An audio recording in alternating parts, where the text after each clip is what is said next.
My name's Irvin Brown.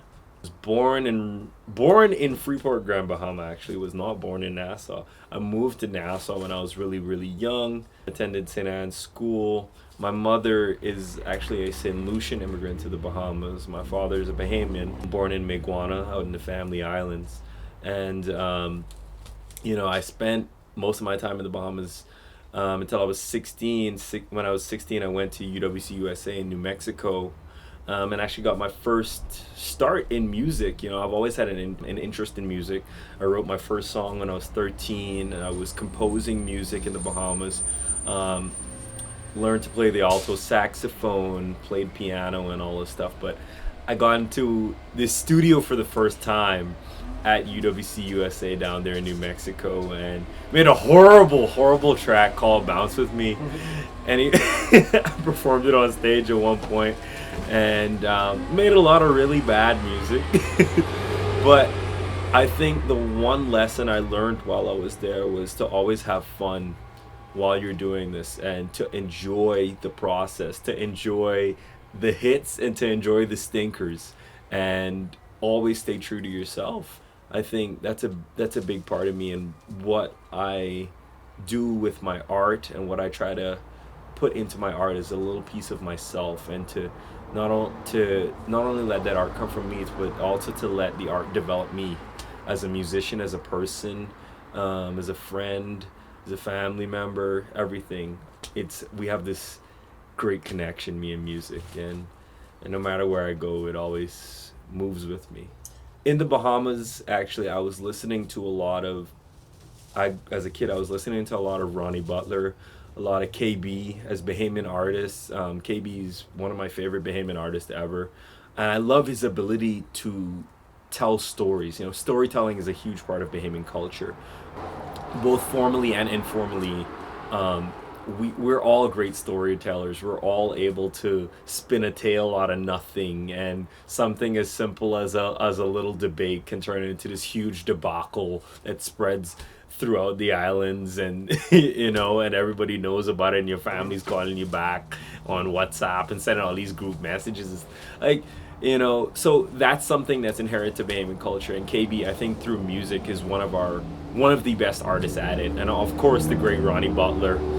Yeah, so Ronnie Butler, the godfather of Bahamian music. You have KB, one of the greatest musicians ever to do it, especially in terms of popular Bahamian music.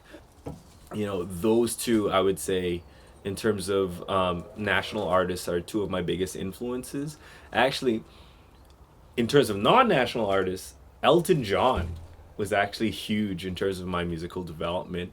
I listened to his performances at Madison Square Garden over and over and over again, and just to get a sense of his his ability to be a showman, I think, really is something that has stuck with me throughout my life. Is to have that flair when you're performing, put that flair into your music so that people can visualize your passion even when they're just listening to your song. So you don't need a music video.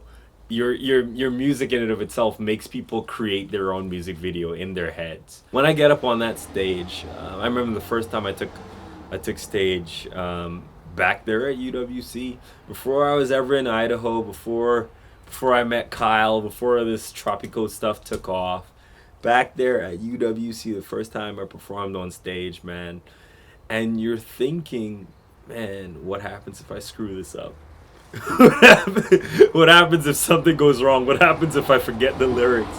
This, and this. And over time, I have begun to think, how can I make everybody who showed up to watch this performance have the best time ever, and talk about this when they leave here? So every time I go up there, I try to do something memorable, whether it's me kicking down a mic stand and picking it up with my foot, or doing some crazy dance move, or picking up somebody out of the crowd and dance with them on stage, kissing babies and taking names. Like, it's got to be something crazy. It's got to be something that I got to be the showstopper for the night, whether I'm the opening act or the closer.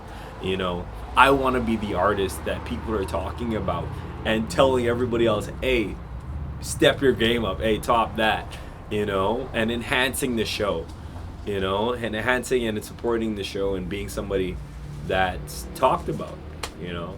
Usually the stories that I'm telling are things that I've experienced, or in true Bahamian style, exaggerations of things that I've been through, friends have been through, family members have been through, things that I've seen, you know. Growing up in the Bahamas, I had the privilege of having access to basically all walks of life, and I always thank my mom, especially, and my parents, for putting me in a situation where I was able to understand and to learn from everyone, Yes. and always saw people as people to be listened to, people's experiences. People all have something valuable to contribute to your life, and so I had a diverse group of people around me, from sports to academics to extracurricular activities and community involvement. Somebody always had a story to tell. And so through that, I was able to develop the narratives that I then put into my music. And so whether I'm talking about like an experience with a girlfriend that has a boyfriend that wants to shoot you, that's basically the story of lust. Or, the party where you have, college kids showing up to parties, and, all of the stuff we get into, and the freshmen who just want to impress, and, and you have the guys who are on sports teams that will be unnamed, who gotta show up and fuck shit up, you know?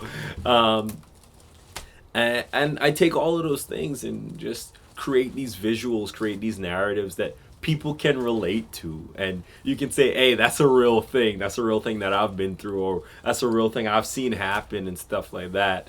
Or just make it something larger than life. You'd be like, wow, I can't, like, I can feel it, but imagine if that actually happened, and just make it fun in that way as well. My ties to Boise, man.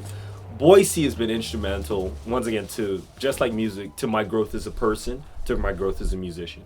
Without places like the College of Idaho, without Tropico 208, without Radio Boise, people out here in Boise, Randy Hopkins, always got to plug RJB, man. But without these people in Boise, in Caldwell, in Nampa, in Meridian, I wouldn't be the person that I am today.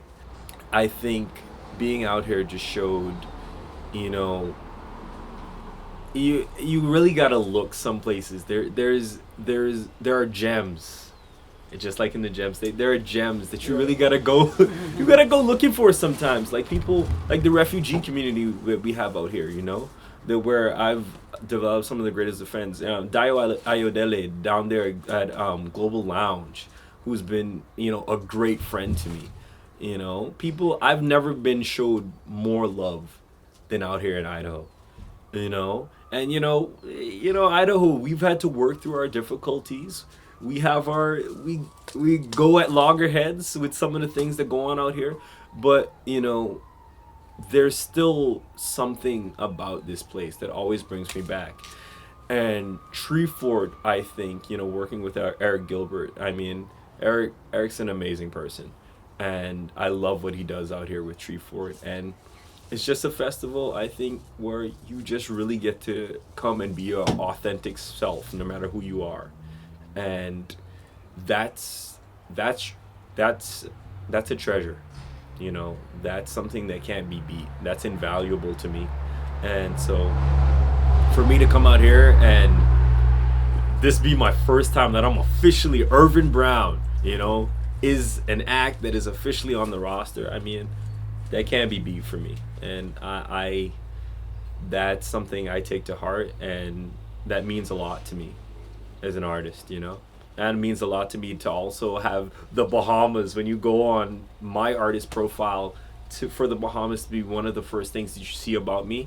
And then for St. Lucia, my second home, my second heritage, to be also there, that's big. That's big to me. So, yeah.